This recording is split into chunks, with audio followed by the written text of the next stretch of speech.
Picture a frontline city, silent, emptied, yet military cameras keep rolling. Russia calls it liberation. Ukraine calls it loss of territory. Between two colliding narratives, civilians walk out, carrying bags, leaving homes, unsure if they will ever return. Krasnoarmeysk, Donetsk, a military operation, a highly publicized evacuation, and a question that refuses to go away. Is this a humanitarian mission, a strategic maneuver, or another chapter in modern information warfare? Footage shows military police units of the center group escorting civilian convoys. But behind every evacuation route, there are tactical maps, operational goals, and a message meant to shape perception. Today, we break down the timeline, the claims, and the reality behind what is described as the liberation of Krasnoarmeysk.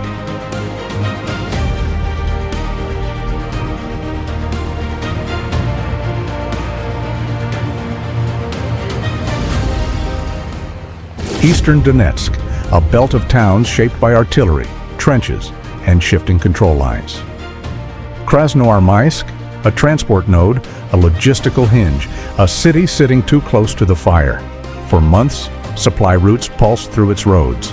Fuel, ammunition, rotations, evacuations. Every convoy mattered, every intersection watched by drones, satellites, reconnaissance patrols. Then, the pressure built. Russian sources reported advancing units from the center group tightening the perimeter. Ukrainian reports described defensive withdrawals, contested streets, and constant shelling across approach routes. Information fragmented. Footage appeared. Armored columns, empty apartment blocks, checkpoints rising overnight. No single narrative held the full picture, just overlapping claims, battlefield fog, and civilians caught between maps drawn far away. And suddenly, a new phrase dominated headlines: liberation, a word loaded with meaning, contested before the smoke even cleared. What happened next would be framed not only as a military success, but as a controlled evacuation, a visible operation meant to show order, authority, and presence on the ground.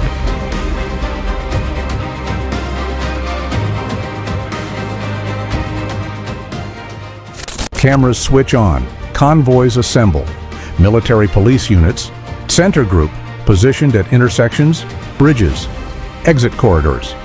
According to Russian-released footage, civilians line up beside buses, cars packed with bags, pets, documents, fragments of normal life compressed into minutes of departure. Checkpoints appear overnight, temporary signs, direction arrows, routes described as safe corridors, though independent verification remains limited and conditions on the ground remain fluid. Uniformed escorts walk beside columns of vehicles. Armored transports idle nearby, engines running, presence visible, message unmistakable, control, security, structure. But outside the camera frame, uncertainty continues. Ukrainian sources warn of ongoing combat in surrounding zones. Analysts note the dual purpose: reduce civilian density, secure rear areas, stabilize newly claimed territory. Evacuation becomes both necessity and narrative, a humanitarian image layered over a strategic objective. Drone shots circulate online, empty streets, closed shops, a city transitioning not just militarily, but psychologically. And as buses depart, another question emerges. Who remains? Who controls the infrastructure left behind? And how does evacuation reshape the operational map for the next phase of the conflict? Control shifts, and the map redraws itself. Krasnoarmeysk is not just a city, it is a corridor, a junction, a pressure point inside the Donetsk frontline grid. Road networks matter, rail access matters. Observation over surrounding terrain matters even more.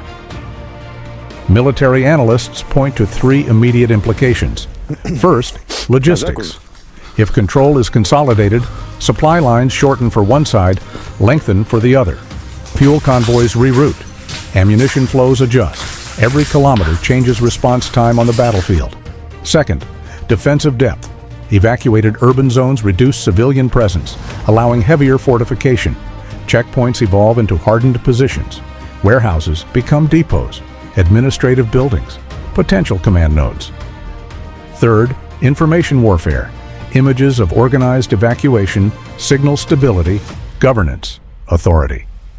But competing narratives persist.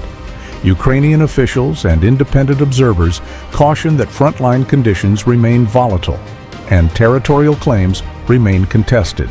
Satellite imagery, open-source analysts, fragmented confirmations. No single lens captures the entire operational reality. Meanwhile, drones continue surveillance overhead. Artillery ranges remain unchanged. Frontline pressure does not disappear.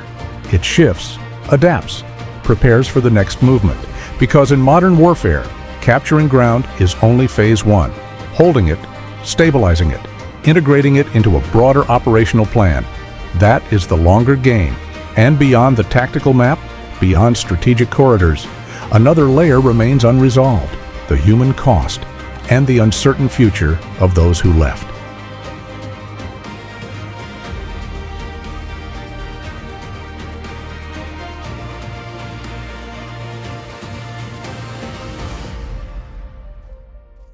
Buses disappear down winter roads, apartments stand open, curtains unmoving, toys left behind on silent floors.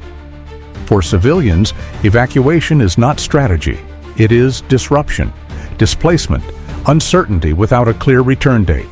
Some leave voluntarily, some under pressure of proximity to combat, some with only rumors guiding their decisions. Exact numbers remain unclear, independently verified data limited, and conditions evolving daily. Humanitarian questions follow quickly. Where are evacuees relocated? What support systems exist? How long before basic services stabilize? Water, electricity, medical care? Meanwhile, competing narratives intensify. Russian officials present evacuation as protection and restoration of order. Ukrainian authorities and international observers warn that territorial claims remain disputed and that frontline danger has not vanished, only shifted. Reality sits somewhere inside the fog of war. Footage shows organization, but not the full picture.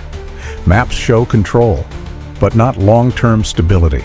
Statements project certainty, while the ground situation continues to change hour by hour. Strategically, Krasnoarmeysk becomes another tile in a larger operational mosaic, a corridor secured or contested ground under transition, depending on perspective. A node that may influence future offensives, defensive lines, and negotiation positions far beyond the city limits. And for viewers watching from afar, the lesson is simple and uncomfortable. In modern conflict, military operations, humanitarian messaging, and information warfare move together, inseparable, synchronized. Was this liberation? Was this occupation? Or was it another moment where civilians stood at the intersection of strategy, survival, and competing truths?